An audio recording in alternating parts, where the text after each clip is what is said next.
Let's deal with the Feast of Unleavened Bread.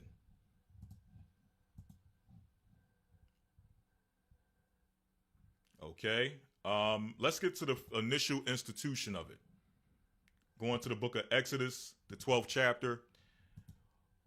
Why or how did it become a custom for the Israelites to eat unleavened bread for the duration of 7 days? And why is this celebration connected to Passover?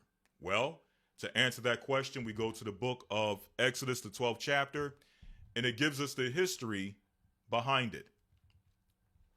So Exodus chapter 12, verse 11 says, "And thus shall ye eat it with your loins girded, your shoes upon your feet, and your staff in your hand, and ye shall eat it in haste."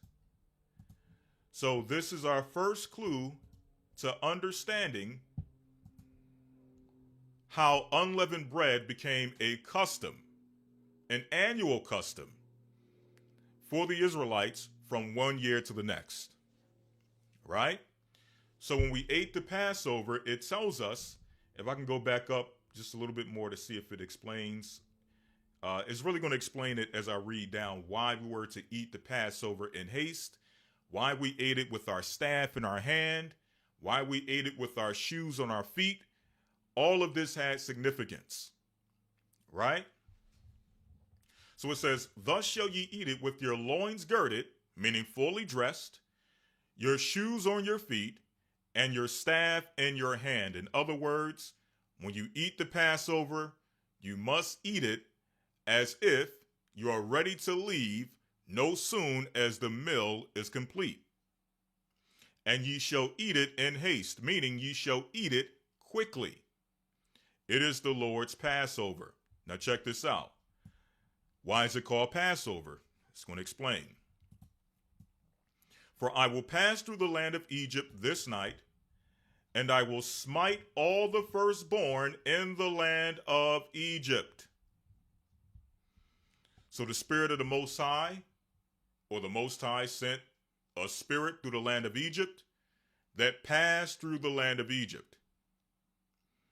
And anyone who was in Egypt during that time who did not have blood on their door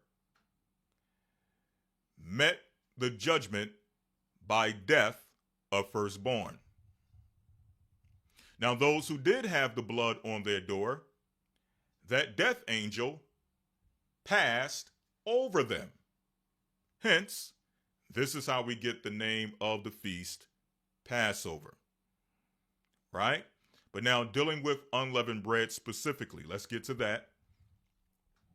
It says here, "I will pass through the land of Egypt that night and will smite all the firstborn in the land of Egypt, both man and beast, and against all the gods of Egypt will I execute judgment." So not only was the firstborn of man judged, along with the firstborn of beast, but it also states that the gods of Egypt were judged. And believe it or not, when you go back to the 10 plagues that the Most High sent against the Egyptians, each of those plagues was a judgment upon something that the Egyptians worshipped. When the Most High turned the land of Egypt to complete darkness, causing what? Causing the light of the sun to not give its light. What was the Most High doing? He was judging or giving a judgment upon something that the Egyptians worshiped, which at that time was the sun. They worshiped what? Amun-Ra. Who was Amun-Ra? A sun god. So when you look at all of the judgments of those 10 plagues, and you look at the gods that the Egyptians worship, not that there's anything wrong with the sun itself, there's absolutely nothing wrong with the sun. In fact, all right, let's get the book of Psalms, where it speaks about how all creation worships the Most High God, including the sun. Psalms 148. There we go. That's it. So just to show you, there's nothing wrong with the sun. There's nothing wrong with nature itself. The issue is that the Gentiles worshiped nature as God. Down the scripture to you to explain to you that a God exists. It should be common sense, because as the Bible says, doth not nature itself teach you? Doth not nature itself show you? Can't you look at and examine the world around you and understand that there is something beyond the greatness and the beauty that we see? Don't you realize that there's an author behind all you see? That there's an artist beyond all you see? That there's a master scientist beyond all you see? A master mathematician beyond all you see? A master intelligence beyond all you see? Okay? So this is what the Bible is explaining to us concerning what we witness and what we see in creation. But I just wanted to show that the sun and the moon and the stars, they are not meant to be worshipped like the Egyptians worshiped the sun, moon, and stars, like the Babylonians worshiped the sun, moon, and stars, like many other pagan nations worship the sun, moon, and the stars, the sea, the trees, the grass, and anything that they can get their hands on. Going back to the story of the first Passover and why we celebrate unleavened bread. All right. So going to the book of Exodus, the 12th chapter, picking up where we left off. Now I'm just going to start getting into explaining why unleavened bread was eaten. Verse number 31 says, and he called for Moses and Aaron by night and said, rise up. This is speaking about the Pharaoh of Egypt. He told Moses and Aaron to rise up and get you forth from among my people. Hence, now we understand why we had to eat with our loins girded, our staff in our hand, and our shoes on our feet. Why? Because no sooner as we were finished with the Passover feast, or while we were in the feast, the death angel was going through the land of Egypt and killing the firstborn of anyone who did not have blood on their door. So while this was taking place, eventually the feast would come to a halt and the Israelites would be asked to leave the land of Egypt. Right? So it goes on to say, both ye and the children of Israel, and go serve the Lord as ye have said. Also take your flocks and your herds, as ye have said, and be gone, and bless me also. And the Egyptians were urgent upon the people that they might send them out of the land in haste, for they said, we be all dead men. And the people took their dough before it was leavened. Let me read that again, 34, key point. And the people, meaning the Israelites, took their dough, the dough they used to make bread, before it was leavened. So before any leavening agent was put in the dough, right, the Egyptians had to pack up and leave the land of Egypt. What do we mean by leavening agent? Leavening agent is anything that causes bread to rise. Today you got your baking soda, you got your baking powder, okay, you got yeast, right? But in ancient times, what they did, they did a process that what many of you may call today a sourdough, okay, where they would take flour and they would make their own leavening. Right? They would take that flour, ferment it, and use that for leavening. Right?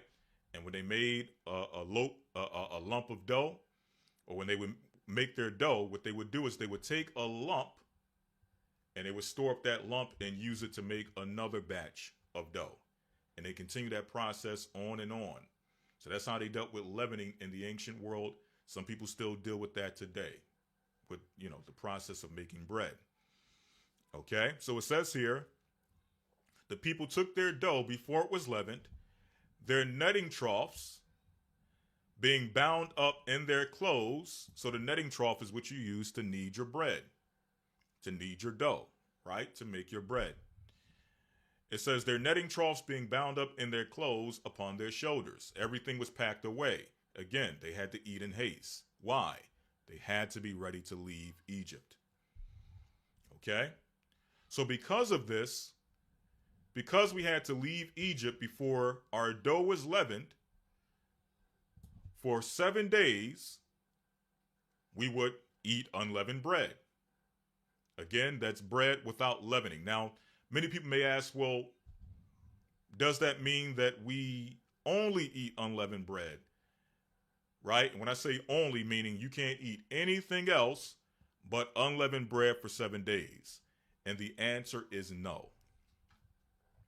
The restriction on unleavened bread simply means that if you're going to eat a bread product, that bread product cannot have any leavening agent. Leavening agent, again, is that which causes bread to rise. Right? So if you're going to eat bread, it has to be flat bread without baking soda or baking powder or yeast or anything of that nature.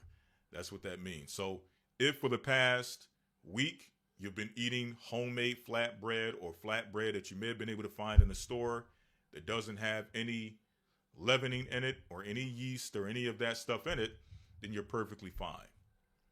Okay? But again, the answer, because I get this question every single year, so I want to make sure I make it clear that the restriction of the Feast of Unleavened Bread does not mean that you must only eat unleavened bread for 7 days. Okay? I wouldn't even advise that. Okay? It just simply means if you're going to eat bread, that bread cannot have leavening. Okay? So reading on, it says here in verse number 39, and they baked unleavened cakes of the dough which they brought forth out of Egypt, for it was not leavened, because they were thrust out of Egypt and could not tarry, neither had they prepared for themselves victuals. So it became a custom, right? From this one event that we're reading in the book of Exodus 12, it became a custom for the Israelites that when the Passover came around, that 7-day duration, we would not eat bread with leavening, right? But then there's a spiritual aspect to this. And this is not to downplay the physical, because again, these are customs which we keep ourselves, but also we pass down to our children. And many times when we think about these various customs, sometimes you may look at these customs and think that they are unnecessary to a degree.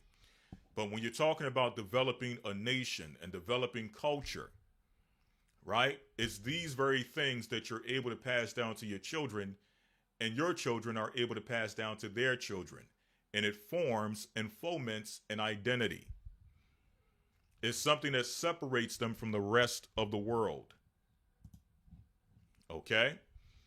And that's the power of customs. That's the power of traditions. It's from customs and tradition that you form these customs, or you form a culture.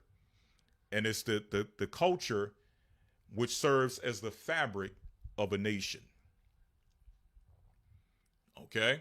So I say all that to say that even though we understand the spiritual significance, which is the most important aspect of the week of unleavened bread, which I'm about to explain in a moment, even though we understand the spiritual aspect, it's still important that we hold to some of the traditions of our fathers as something that we can pass down to our children so that we can have a strong culture, strong traditions, building strong culture, and that culture serving as the fabric of a strong nation.